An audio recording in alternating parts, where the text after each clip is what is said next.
الحمد لله نحمده ونستعينه ونستغفره ونعوذ بالله من شرور أنفسنا ومن سيئات أعمالنا من يهده الله فلا مضل له ومن يضلل فلا هادي له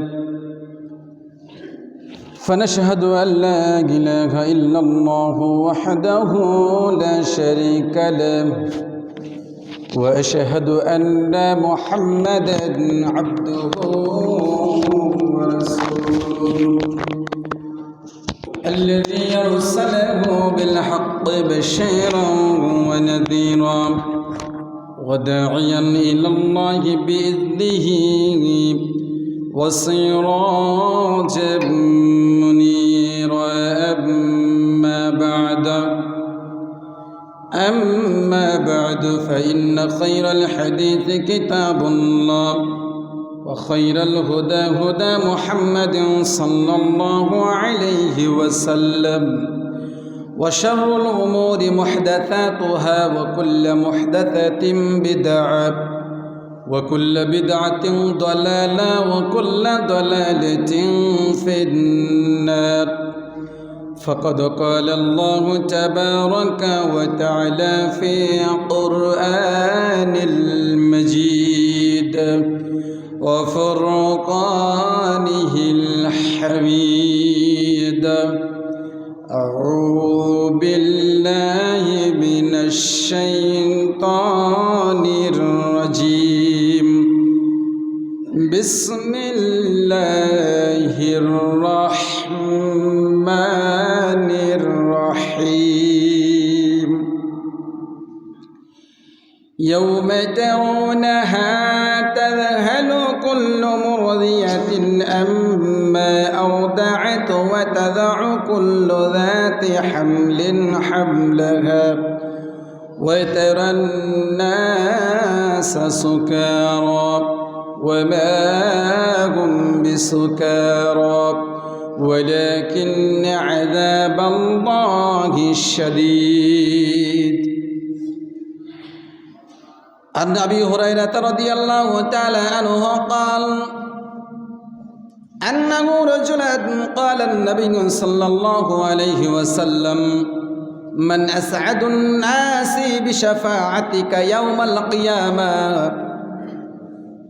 قال رسول الله صلى الله عليه وسلم أسعد الناس بشفاعتي يوم القيامة من قال لا إله إلا الله خالصا من قلبي أو نفسي متفق عليه. عن أبي هريرة رضي الله تعالى عنه قال قال رسول الله صلى الله عليه وسلم وأفضل الصلاة بعد الفريضة صلاة الليل رواه مسلم. আলহামদুলিল্লাহ,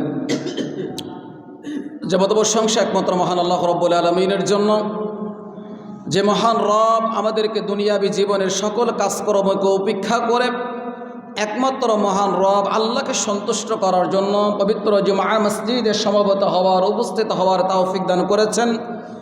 সেই মহান মনিবের প্রতি শুকরিয়া জ্ঞাপন করছি। সকলে বলি আলহামদুলিল্লাহ। দুরূদ ও সালাম বর্ষিত হোক সেনাই মুহাম্মদ সাল্লাল্লাহু আলাইহি ওয়াসাল্লামের প্রতি, যার আদর্শকে বাস্তবায়ন করাই হচ্ছে আমাদের মূল লক্ষ্য এবং উদ্দেশ্য।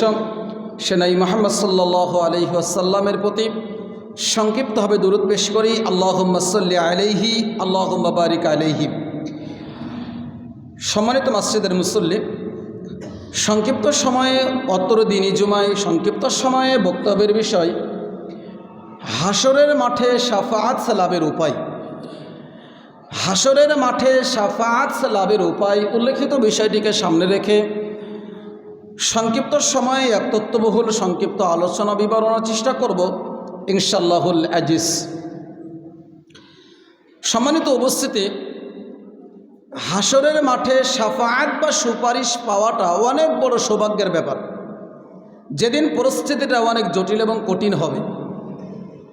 আপনি দুনিয়াবী জীবনে মনে করেন কোনো একটা বিচারের সম্মুখীন আপনি হয়েছেন, তো আপনাকে যে অপকর্মের কারণে, যে অন্যায়ের কারণে, যে অপরাধের কারণে বিচারের আওতায় আনা হয়েছে, সেই অপকর্মটা আপনি করেননি, সেই অপরাধটা আপনি করেননি। এখন আপনি যে নির্দোষ এটা প্রমাণ করার ক্ষেত্রে আপনি কি চান? যে আপনি চান এই কঠিন পরিস্থিতিতে আপনার পক্ষে এসে কেউ সুপারিশ করুক, তাই না? আপনার পক্ষে এসে কেউ শাফাআত করুক, আপনার পক্ষে এসে কেউ সাফাই গাক, এটা আমরা সকলেই চাই না? সকলেই চাই। তাহলে মানুষ যখন বিপদে পড়ে যায় তখন পরিস্থিতিটা কত জটিল এবং কঠিন সেই ব্যক্তিই সেদিন বুঝতে পারে। তো একইভাবে আপনি আমি যদি পরকালের ক্ষেত্রে কিয়ামতের ভয়াবহতা কত জটিল হবে, কিয়ামতের ভয়াবহতা কত কঠিন হবে সে সম্পর্কে আমরা জানার চেষ্টা করি, তাহলে আমরা কুরআনুল কারীমের একাধিক আয়াতের বিবরণে আমরা জানতে পারি যে বিচারের কাঠগড়া বড় জটিল, বিচারের কাঠগড়া বড় কঠিন। যেমন আল্লাহ রাব্বুল আলামিন পবিত্র কুরআনুল কারীম সূরাতুজ জিলজাল 30 নং পারা 20 নং পৃষ্ঠার 7 এবং 8 নম্বর আয়াত আল্লাহ বলছেন, ফামান ইয়ামাল মিসকালা যাররাতিন খায়রান ইয়ারা। পৃথিবীর মানুষ শুনে রাখো, তোমরা যদি দুনিয়াবী জীবনে যাররা পরিমাণ, সরিষা দানা পরিমাণ কোনো সৎ কর্ম করো, কোনো ভালো কর্ম করো, সেই ভালো কর্মের, সৎ কর্মের প্রতিদান আমি আল্লাহ তাআলা পরিপূর্ণভাবে কাল কিয়ামতের মাঠে তোমাদেরকে প্রদান করব। সুবহানাল্লাহ। ওয়া মান ইয়ামাল মিসকালা যাররাতিন শাররান ইয়ারা। পৃথিবীর মানুষ শুনে রাখো, এমনকি তোমরা যদি দুনিয়াবী জীবনে যাররা পরিমাণ, সরিষা দানা পরিমাণ কোনো একটা অপকর্ম করো, কোনো একটা অসৎ কর্ম করো, কোনো একটা অন্যায় করো, সেই সরিষা দানা পরিমাণ কর্মের, সেই যাররা পরিমাণ কর্মের অর্থাৎ খারাপ কর্মের প্রতিদান আমি আল্লাহ রাব্বুল আলামিন কাল কিয়ামতের মাঠে তোমাদেরকে প্রদান করব। তাহলে আপনি একজন সচেতন মুসলিম, আপনি যদি এই দুইটা আয়াতকে সামনে রেখে বিশ্লেষণ করেন, একটু অনুধাবন করেন, বোঝার চেষ্টা করেন, তাহলে আপনার কাছে বিষয়টি স্পষ্ট হবে যে পরকাল বড় কঠিন, কিয়ামতের মাঠ বড় জটিল। যে দুনিয়াবী জীবনে আপনি যাররা পরিমাণ, সরিষা দানা পরিমাণ সৎকর্ম করছেন, সেটার প্রতিদান আল্লাহ তাআলা কাল কিয়ামতের মাঠে প্রদান করছেন। আবার আপনি যাররা পরিমাণ, সরিষা দানা পরিমাণ দুনিয়াবী জীবনে কোন একটা অপকর্ম করেছেন, কেউ দেখে নাই, দেখেছেন কে? আল্লাহ। তাহলে এই কর্মেরও প্রতিদান আল্লাহ রাব্বুল আলামিন কাল কিয়ামতের মাঠে আপনাকে প্রদান করবেন। দেখুন আল্লাহ রাব্বুল আলামিন পবিত্র কুরআনুল কারীম সূরাতুল হজ 17 নং পারা 10 নং পৃষ্ঠা 2 নম্বর আয়াতে আল্লাহ রাব্বুল আলামিন বলছেন, আউযু বিল্লাহি মিনাশ শাইতানির রাজীম, ইয়াউমা তারাউনাহা তাযহালু কুল্লু মুরদিআতিন আম্মা আরদাআত।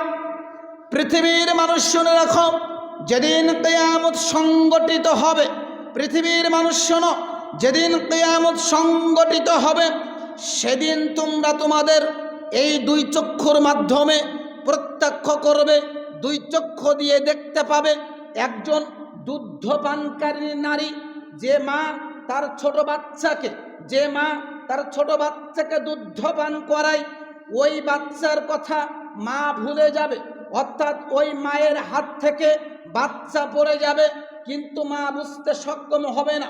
ভাইজান, আপনাকে বলছিলাম একটু অনুধাবন করার চেষ্টা করুন। একজন মায়ের যতক্ষণ পর্যন্ত জ্ঞান থাকবে, একজন মায়ের যতক্ষণ পর্যন্ত তার সেন্স থাকবে, একজন মায়ের যতক্ষণ পর্যন্ত তার হুঁশ থাকবে, ওই মা কি তার বাচ্চাকে কোল থেকে মাটিতে ফেলে দিতে পারে? অসম্ভব, এটা হতে পারে না। আল্লাহ বলছেন যেদিন কিয়ামত সংগঠিত হবে সেদিন মায়ের হাত থেকে তার সোনামণি বাচ্চা, নয়নের পুত্তলি কলিজার টুকরা আদরের সন্তান পড়ে যাবে, ওই মা বুঝতে সক্ষম হবে না। ওয়াতাদউ কুল্লু যাতি হামলিন হামলাহা। এমনকি যে সকল নারীরা গর্ভধারণ করছে, যে সকল নারীরা সন্তান পেটে রয়েছে, ওই সকল নারীরা তাদের সন্তানকে গর্ভপাত করে ফেলবে। ওই সকল নারীরা, ওই সকল মায়েরা, ওই সকল বোনেরা তারা তাদের সন্তানকে প্রসব করিয়ে ফেলবে, যদি তো ওই মা বুঝতে সক্ষম হবে না। অথচ আজকের আমাদের দেখা যাচ্ছে কোন মুসলিম মা আজকের সন্তান ডেলিভারি করাতে গিয়ে, সন্তান প্রসব করাতে গিয়ে কত মা পৃথিবী থেকে বিদায় নেই। অথচ আল্লাহ বলছেন যেদিন কিয়ামত সংগঠিত হবে সেদিন গর্ভবতী নারীরা গর্ভপাত করে ফেলবে, সন্তান প্রসব করিয়ে ফেলবে, কিন্তু ওই মা বুঝতে সক্ষম হবে না। পরের অংশে আল্লাহ বলছেন, পৃথিবীর মানুষ শোনো, সেদিন তোমরা মানুষদেরকে মাতলামির মতো করতে দেখবে, মাতালের মতো করতে দেখবে। আসলে মাতালকে বলেন তো? ওই যে মাদক দ্রব্য সেবন করে, মদ পান করে যখন সে মাতলামি করতে থাকে, মাতার মস্তিষ্ক বিগড়ে যাওয়ার কারণে যখন সে মাতলামি করতে থাকে, আসলে আমরা তাকেই তো মাতাল বলি, তাই না? তাকেই তো আমরা মাতাল বলি। তো আল্লাহ বলছেন যে সুকারা, সেদিন তোমরা মানুষদেরকে মাতালের মতো দেখবে, ওমা হুম বিসুকারা, কিন্তু আসলে তারা কি নয়? মাতাল নয়। ওয়ালাকিন্না আযাবাল্লাহি শাদীদ, বরং কিয়ামতের এই প্রকম্পনের কারণে, কিয়ামতের এই ভয়াবহতার কারণে তাদের এই পরিস্থিতিগুলো ঘটতে থাকবে। সম্মানিত উপস্থিতি, তাহলে এই আয়াতের বিবরণে আমরা কিয়ামতের তিনটা বড় বড় ভয়াবহ নিদর্শন ঘটবে, যা আমরা এই আয়াতের বিবরণে উপলব্ধি করতে পারছি। দেখুন, আল্লাহ রাব্বুল আলামিন পবিত্র কুরআনুল কারীম সূরাতুন নাবা 30 নং পারা 5 নং পৃষ্ঠার 34 থেকে 37 নম্বর আয়াতে আল্লাহ রাব্বুল আলামিন বলছেন, আউযু বিল্লাহি মিনাশ শাইতানির রাজীম, ইয়াউমা ইয়াফিরুল মারউ মিন আখি, যেদিন কিয়ামত সংগঠিত হবে সেদিন মানুষ তার ভাই থেকে পলায়ন করবে। আজকের ভাইয়ে ভাইয়ে কত মিল মহব্বত আপনার আমার, আজকের দুনিয়াবী জীবনে ভাইয়ে ভাইয়ে কত সুসম্পর্ক। আজকের ভাইকে কেউ আঘাত করেছে, প্রহার করেছে, আপনি দৌড়ে ছুটে চলে গেছেন প্রতিশোধ নেওয়ার জন্য। ভাই কোনো বিপদে পড়েছে, কোনো সমস্যার সম্মুখীন হয়েছে, আপনি দৌড়ে চলে গিয়েছেন ভাইকে উদ্ধার করার জন্য। তাহলে আজকের দুনিয়াবী জীবনে ভাইয়ে ভাইয়ে কত মিল, ভাইয়ে ভাইয়ে কত সুসম্পর্ক। কিন্তু আল্লাহ বলছেন, যেদিন কিয়ামত সংগঠিত হবে, যেদিন কিয়ামত সংগঠিত হবে সেদিন মানুষ তার ভাই থেকে পলায়ন করবে। এরপরে আল্লাহ বলছেন, ওয়া উম্মিহি ওয়া আবি, যেদিন কিয়ামত সংগঠিত হবে সেদিন মা তার পিতা থেকে পলায়ন করবে।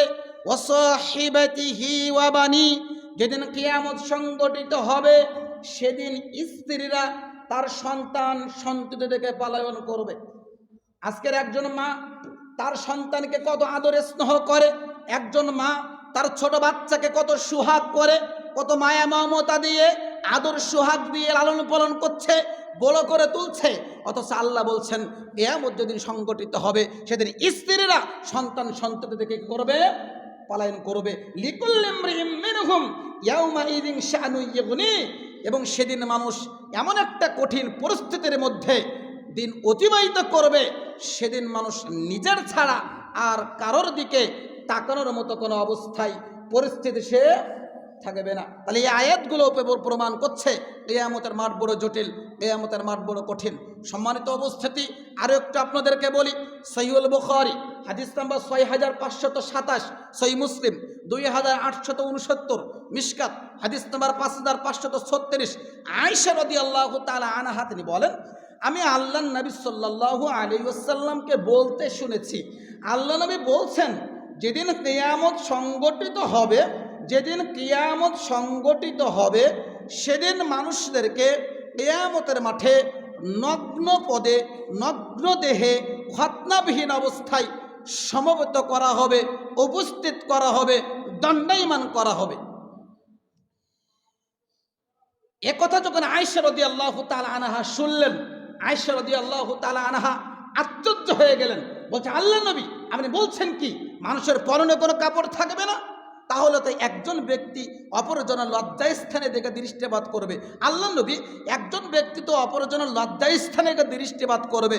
তখন আল্লাহ নবী সাল্লাল্লাহু আলাইহি ওয়াসাল্লাম আয়েশা রাদিয়াল্লাহু তাআলা আনহাকে বলছিলেন, এই আয়েশা শোনো, বিচারে কাঠগড়ে এত জটিল হবে, বিচারে কাঠগড়ে এত কঠিন হবে, সেদিন কেউ কারোর দিকে তাকানোর মতো কোনো অবস্থায় পরিস্থিতি সে থাকবে না।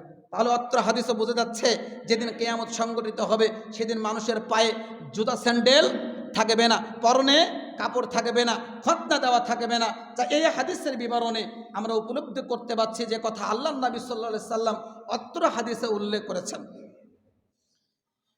মিকদাদ রাদিয়াল্লাহু তাআলা আনহু তিনি বলেন, সহিহ মুসলিমের 2864 নম্বর হাদিস, মিশকাত 5540 নম্বর হাদিস, আল্লাহ নবী সাল্লাল্লাহু আলাইহি ওয়াসাল্লামকে আমি বলতে শুনেছি, যেদিন কিয়ামত সংগঠিত হবে সেদিন এই সূর্যকে মানুষের খুব কাছাকাছি করে দেওয়া হবে। যেদিন কিয়ামত সংগঠিত হবে সেদিন এই সূর্যকে মানুষের খুব নিকটবর্তী করে দেওয়া হবে। তখন এমনকি সূর্যকে মানুষের মাত্র 1 মাইল মাথার উপরে থাকবে। কত মাইল ভাইজান? 1 মাইল মাথার উপরে থাকবে। তখন আল্লাহ নবী বলছেন যে তখন সূর্যের তাপে মানুষ আপন আপন আমল অনুপাতে ঘামের মধ্যে ডুবতে থাকবে। যার পাপ সবচেয়ে কম হবে, যার পাপ সবচেয়ে কম হবে, যার পাপ সবচেয়ে কম হবে তার ঘাম হবে পায়ের টাকনু পর্যন্ত। যার পাপ আরো একটু বেশি হবে তার ঘাম হবে পায়ের হাঁটু পর্যন্ত। যার পাপ আরো একটু বেশি হবে তার ঘাম হবে কোমর পর্যন্ত। যার পাপ সবচেয়ে বেশি হবে তার ঘাম হবে লাগাম পর্যন্ত। অর্থাৎ সে ঘামের মধ্যে হাবুডুবু খেতে থাকবে। যে ব্যক্তি সাঁতার পারে না, যে ব্যক্তি সাঁতার পারে না, ছোট বাচ্চারা দেখবে যারা হাঁটতে পারে না, সে হাঁটার জন্য কি করে? হামাগুড়ি দেয় না? আমাদের আঞ্চলিক ভাষায় বাংলাদেশে একটা ভাষা আছে, হামাগুড়ি দেয়। অর্থাৎ হাঁটু দিয়ে কি করে? হাঁটার চেষ্টা করে, তাই না? তো যে ব্যক্তি মনে করেন সাঁতরাতে পারে না, সে যদি সমুদ্রে বা পুকুরে আপনার নেমে পড়ে, তার অবস্থাটা কি হবে? তো আল্লাহ নবী এটাই বলছেন, যেদিন কিয়ামত সংগঠিত হবে যার পাপ সবচেয়ে বেশি হবে সে ওই ঘামের মধ্যে কি হবে? হাবুডুবু খেতে থাকবে। তাহলে এই হাদিসের বিবরণে আমরা উপলব্ধি করতে পারছি যেদিন কিয়ামত সংগঠিত হবে সেদিন সূর্যকে মানুষের মাথার 1 মাইল উপরে থাকবে এবং পাপের অনুপাতে সে ঘামের মধ্যে হাবুডুবু খেতে থাকবে। যা এই হাদিসের বিবরণে আমরা উপলব্ধি করতে পারছি। সম্মানিত মুসলিম দিনী বৈঠকে মুসলিম দিনী ভাই, আপনাকে বলতে চাচ্ছিলাম এই কোরআনে আয়াত এবং 2টি হাদিস আপনাদের মাঝে উপস্থাপন করার বিবরণে যা কিয়ামতের মাঠ বড় জটিল, কিয়ামতের মাঠ বড় কঠিন। আর এই কঠিন পরিস্থিতিতে, এই কিয়ামতের মাঠে কঠিন পরিস্থিতিতে আপনার আমার পক্ষে কেউ সুপারিশ করুক, আপনার আমার পক্ষে কেউ শাফাআত করুক যে আল্লাহ যেন আমাদেরকে জান্নাতে প্রবেশ করান, এটাকে আমরা চাই না ভাইজান? এটাকে আমরা চাই না? কথা বলেন। এটা আমরা সকলে পেতে চাই যে কিয়ামতের মাঠে আপনার আমার পক্ষে কেউ আল্লাহর নিকটে শাফাআত করুক যে আল্লাহ যেন আমাদেরকে জান্নাতে প্রবেশ করান। এটা যদি আপনি আমি পেতে চাই তাহলে দুনিয়াবী জীবনে কিছু কর্ম আপনাকে করে যেতে হবে, কিছু কাজ আপনাকে করে যেতে হবে। তাহলেই কিয়ামতের মাঠে এই শাফাআত লাভের ব্যাপারে আপনি সৌভাগ্য অর্জন করতে পারবেন ইনশাআল্লাহ। তো সংক্ষিপ্ত সময়ে আমরা হাসরের মাঠে শাফাআত লাভের কয়েকটি পয়েন্ট আপনাদের মাঝে ধারাবাহিকভাবে আমরা আলোকপাত করার চেষ্টা করব। আল্লাহ তাআলা উক্ত বিষয়ে আমাকে কিছু কথা বলার এবং আপনাদের কিছু কথা শ্রবণ করার তৌফিক দান করুন। সকলে বলি আমিন। সম্মানিত উপস্থিতি, 1 নম্বর হাসরের মাঠে শাফাআত লাভের 1 নম্বর মাধ্যম হচ্ছে নির্ভেজাল তাওহীদে বিশ্বাসী হওয়া। কি হওয়া ভাইজান? নির্ভেজাল তাওহীদে বিশ্বাসী হওয়া, অর্থাৎ শিরিক মুক্ত জীবন যাপন করা। এটা হচ্ছে হাসরের মাঠে শাফাআত লাভের অন্যতম একটা মাধ্যম। তাহলে দুনিয়াবী জীবনে একজন মুসলিম সর্বদা মহান রব আল্লাহ সুবহানাহু ওয়া তাআলাকে সত্য প্রকৃত হক মাবুদ বলে, সত্য প্রকৃত হক ইলাহ বলে স্বীকৃতি প্রদান করতে হবে, প্রদান করবে।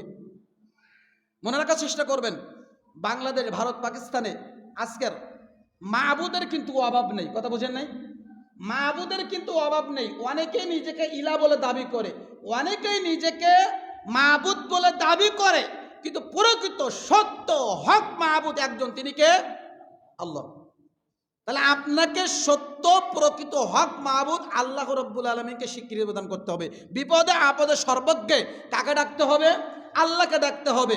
আপনি বিপদে পড়েছেন, কার উপরে ধারণা দিবেন? আল্লাহর উপর তাওয়াক্কুল করবেন, আল্লাহর উপর ধারণা দিবেন। আর আপনি যখনই আল্লাহ রাব্বুল আলামিনকে সত্য প্রকৃত হক মাবুদ বলে স্বীকৃতি দিলেন, অন্তর থেকে যাবতীয় শিরকি আকীদাকে বর্জন করে তাওহীদের উপরে প্রতিষ্ঠিত থেকে যদি মৃত্যুবরণ করতে পারেন ভাইজান, তাহলে পরকালে কিয়ামতের মাঠে রাসূল মুহাম্মদ সাল্লাল্লাহু আলাইহি ওয়াসাল্লাম আপনার জন্য মহান রবের নিকটে শাফাআত করবেন, সুপারিশ করবেন। জোরে বলি সুবহানাল্লাহ।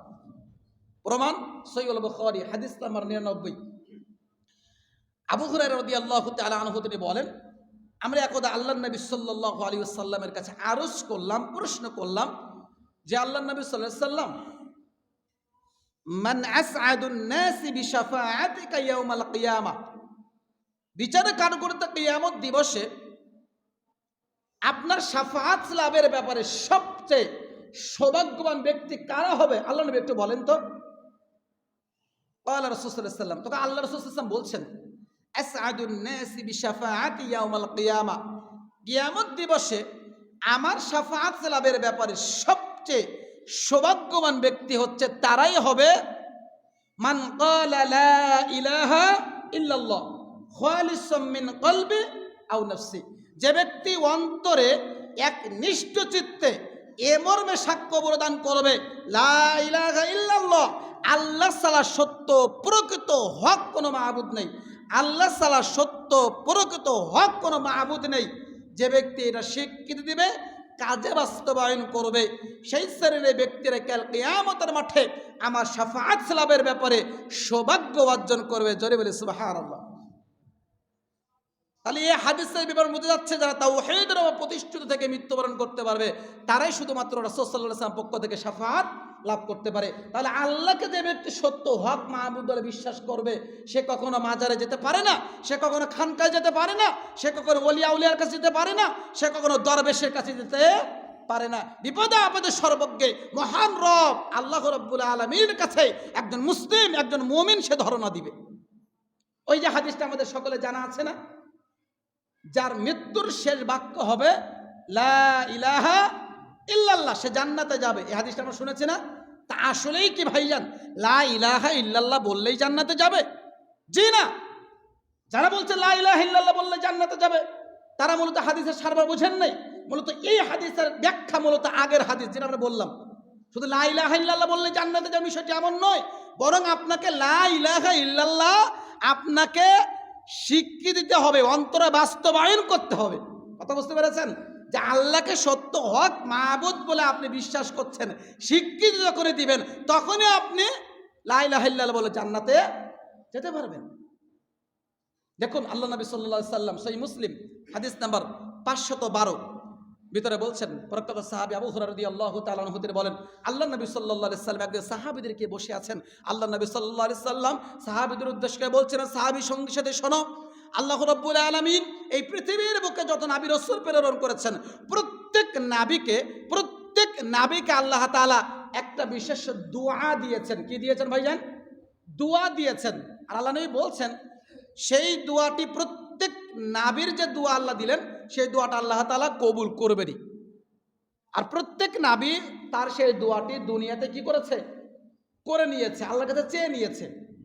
তা আল্লাহ নবী বলছেন যে আমি আমার দোয়াটি কিয়ামত দিবসে আমার উম্মতদের জন্য রেখে দিয়েছে। সুবহানাল্লাহ।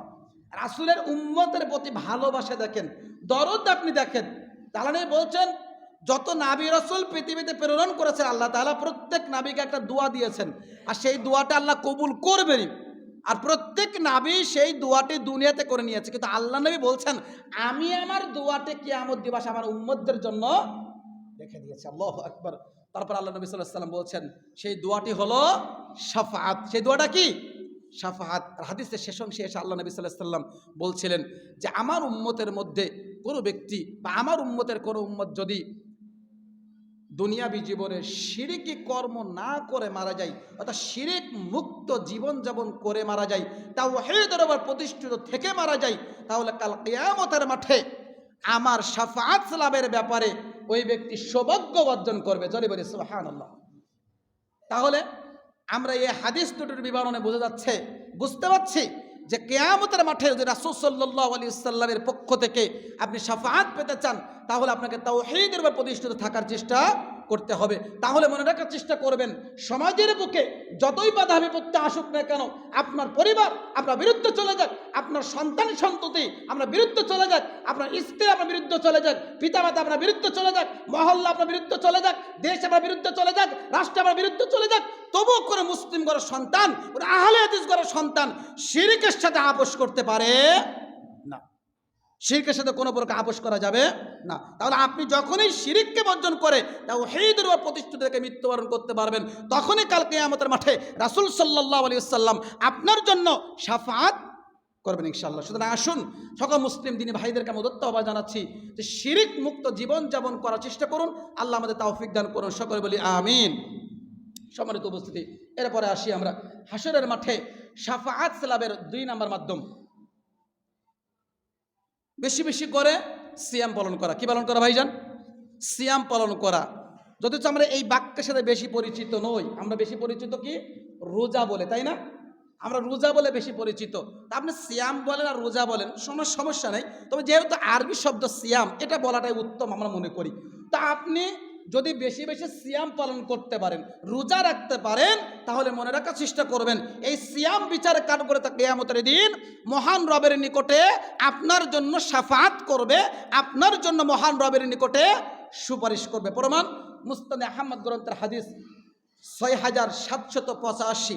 আব্দুল্লাহ ইবনে আমর রাদিয়াল্লাহু তাআলা আনহুমা তিনি বলছেন, রাসূল সাল্লাল্লাহু আলাইহি সাল্লাম বলেছেন, পৃথিবীর মানুষ তোমরা বেশি বেশি করে সিয়াম পালন করো, পৃথিবীর মানুষ তোমরা বেশি বেশি করে রোজা রাখো। কেন? যদি তোমরা রোজা রাখো তাহলে এই সিয়াম বিচারে কাট করতে কিয়ামতের দিন তোমাদের জন্য মহান রবের নিকটে শাফাআত করবে, সুপারিশ করবে। এবং সিয়াম বলবে, হে রব, আমি এই ব্যক্তিকে, অর্থাৎ সিয়াম পালনকারী ব্যক্তিকে দিনের বেলা 2টি কাজ থেকে বিরত রেখেছি। কয়টা কাজ ভাইজান? 2টা কাজ থেকে বিরত রেখেছি। এক, আমি তাকে খানা পিনা থেকে বিরত রেখেছি। 2, আমি তাকে যাবতীয় অশ্লীল, অপকর্ম, ঘৃণিত কাজ, ফাহাসা কাজ, নাপাকি কাজ, যৌনচার থেকে, প্রবৃত্তি থেকে আমি তাকে বিরত রেখেছি। সুতরাং হে রব, তুমি তার পক্ষ থেকে তুমি আমার সুপারিশ কবুল করো। হে রব, তুমি তার পক্ষ থেকে তুমি আমার সুপারিশ কবুল করো। আল্লাহ রাব্বুল আলামিন তখন ওই সিয়ামের সুপারিশ আল্লাহ কবুল করে ওই সায়াম পালন করে ব্যক্তিকে ক্ষমা করে দিয়ে জান্নাতে প্রবেশ করাবেন। সুবহানাল্লাহ। তাহলে আমাদেরকে বেশি বেশি সিয়াম পালন করতে হবে। এখন কথা হচ্ছে, বেশি বেশি সিয়াম যদি আমি পালন করার কথা যখনই চলে আসছে, বেশি বেশি সিয়াম পালনের কথা যখনই চলে আসছে, তাহলে তো আমি বেশি বেশি সিয়াম আমরা পালন করতে পারছি না। শুধুমাত্র রমাদান মাসে 30টা সিয়াম পালন করছি আমরা বছরে, এর বেশি তোমরা সিয়াম পালন করার ব্যাপারে বেশি অভ্যস্ত নয়। তাহলে বেশি বেশি সিয়াম পালন করতে হলে কি করতে হবে? রমাদানের বাহিরে চলে যেতে হবে। আল্লাহ নবী সাল্লাল্লাহু আলাইহি সাল্লাম রমাদানের বাহিরে কোন দিনগুলোতে তিনি বেশি বেশি করে নফল সিয়াম পালন করেছেন, এটা আমাদেরকে দেখতে হবে। দেখুন, আল্লাহ নবী সাল্লাল্লাহু আলাইহি সাল্লাম রমাদানের বাহিরে সবচেয়ে বেশি নফল সিয়াম পালন করেছেন কোন মাসে? শাবান মাসে। কোন মাসে ভাইজান? শাবান মাসে, অর্থাৎ রমাদানের পূর্বের মাস, আগের মাস। আল্লাহ নবী সাল্লাল্লাহু আলাইহি ওয়াসাল্লাম যখন শাবান মাস আগমন করতো, তিনি একাধারে তিনি 15টা সিয়াম পালন করতেন। আর একটা রেওয়াতে এসেছে যে রমাদানের আগের মাস শাবান মাস যখন আসতো, তখন তিনি একাধারে প্রায় পুরা শাবানই সিয়াম পালন করতেন। পুরা মাসের সিয়াম পালন করা বলতে যে শেষের দিকে গিয়ে 4টা 5টা 10টা সিয়াম রাখা থেকে নিজেকে তিনি বিরত রাখতেন। অর্থাৎ তিনি বেশি বেশি সিয়াম পালন করতেন শাবান মাসে। রমাদান মাস অতিবাহিত হওয়ার পরে আল্লাহ নবী সাল্লাল্লাহু আলাইহি ওয়াসাল্লাম শাওয়াল মাসে 6টি সিয়াম পালন করতেন।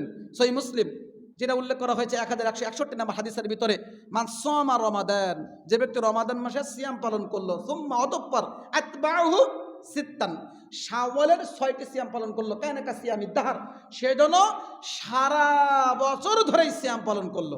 সুবহানাল্লাহ। অর্থাৎ আপনি রমাদানের 1 মাস সিয়াম পালন করলেন, তারপরে শাওয়ালের 6টি সিয়াম পালন করলেন, তাহলে এই 36টা সিয়াম যদি আপনি পালন করতে পারেন, তাহলে 1 বছর সিয়াম পালন করলে যত নাকি হয়, তত নাকি আল্লাহ তাআলা আপনার আমলনামা লিপিবদ্ধ করবেন। যে এই হাদিসের বিবরণে বোঝা যায়। এছাড়া আল্লাহ নবী সাল্লাল্লাহু আলাইহি ওয়াসাল্লাম জিলহজ মাস যখন আগমন করত, 1 থেকে 9 তারিখ পর্যন্ত সিয়াম পালন করতেন। আল্লাহ নবী সাল্লাল্লাহু আলাইহি ওয়াসাল্লাম 9 আরাফার দিন তিনি সিয়াম পালন করতেন। আল্লাহ নবী সাল্লাল্লাহু আলাইহি ওয়াসাল্লাম মুহররম মাসের 9 এবং 10 তারিখ তিনি সিয়াম পালন করতেন। রাসূল সাল্লাল্লাহু আলাইহি ওয়াসাল্লাম প্রতি সপ্তাহে 2টি করে সোমবার, বৃহস্পতিবার দিন সিয়াম পালন করতেন।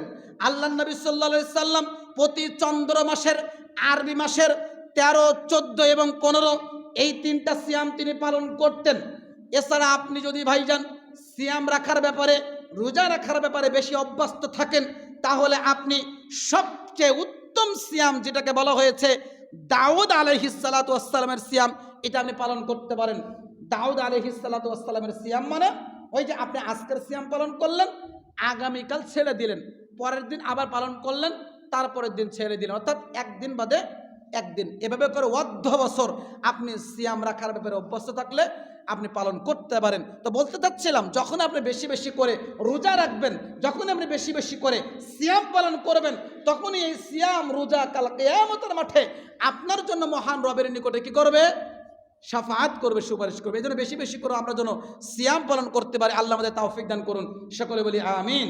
সম্মানিত উপস্থিতি, হাসরের মাঠে শাফাআত লাভের আরেকটা অন্যতম মাধ্যম হচ্ছে নেক ব্যক্তি বা ইমানদারদের সহচর্যে থাকা।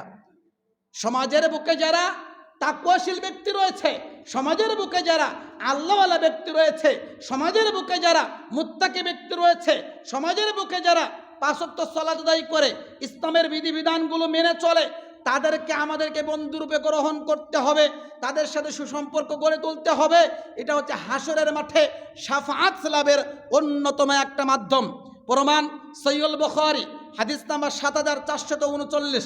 আবু সাঈদ খুদরি রাদিয়াল্লাহু তাআলা আনহু তিনি বলছেন, রাসূল সাল্লাল্লাহু আলাইহি ওয়াসাল্লাম বলেছেন, দুনিয়াবী জীবনে যারা সৎকর্ম করেছে, ভালো কর্ম করেছে, নেক আমল করে আমল সলে করেছে, তাদেরকে আল্লাহ জান্নাতে দিবেন। আর যাদের আমলের ঘাটতি ছিল তাদেরকে আল্লাহ জাহান্নামে দিবেন।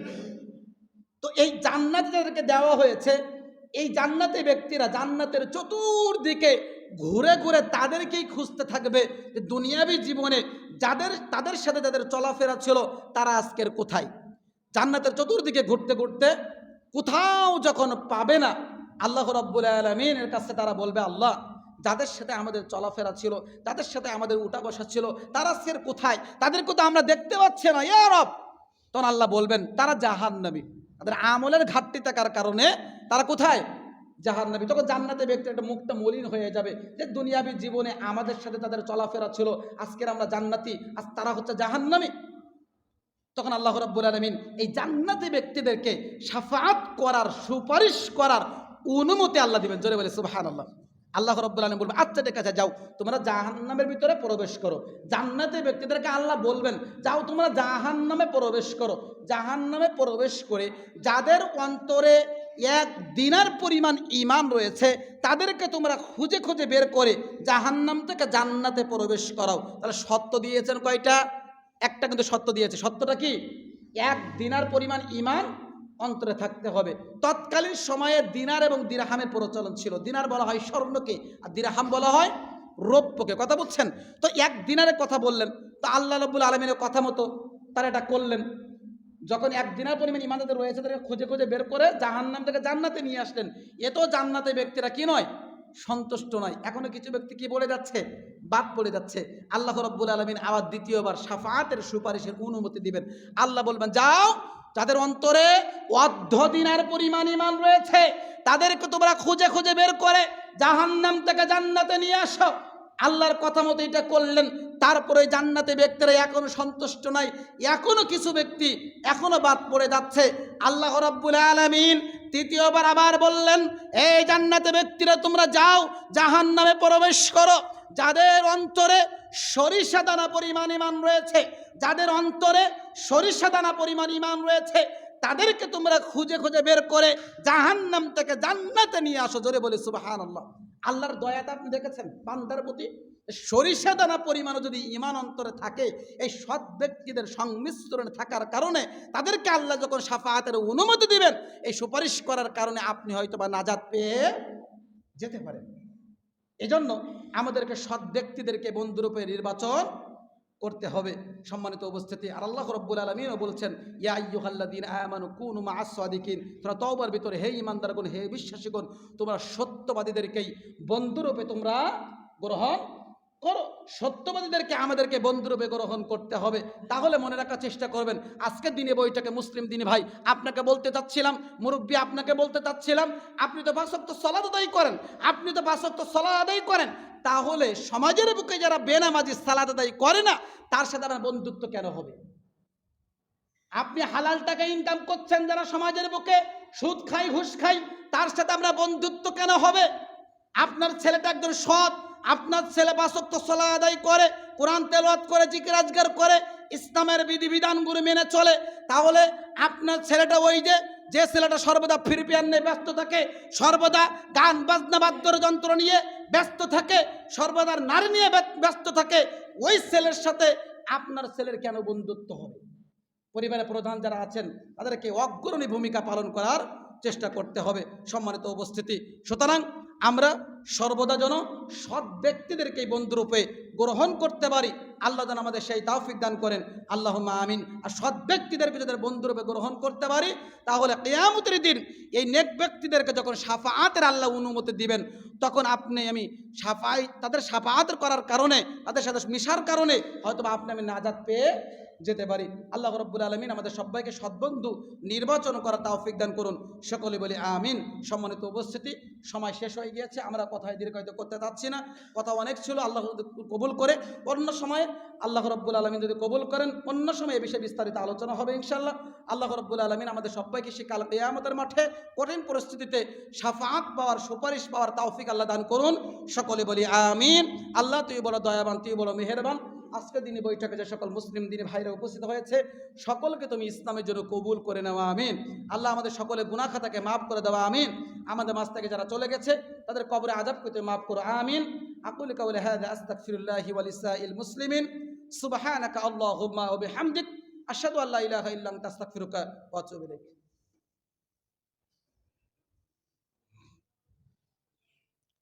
আলহামদুলিল্লাহ নাহমাদুহু ওয়া নাস্তাঈনুহু ওয়া নাস্তাগফিরুহু ওয়া নু'মিনু বিহি ওয়া নাতাওয়াক্কালু আলাইহি ওয়া নাউযু বিল্লাহি মিন শুরুরি আনফুসিনা ওয়া মিন সাইয়্যাতি আ'মালিনা মান ইয়াহদিহিল্লাহু ফালা মুদিল্লা লাহু ওয়া মান ইউদ্লিলহু ফালা হাদিয়া লাহু ফানাশহাদু আন লা ইলাহা ইল্লাল্লাহু ওয়াহদাহু লা শারীকা লাহু ওয়া আশহাদু আন্না মুহাম্মাদান আবদুহু ওয়া রাসূলুহু।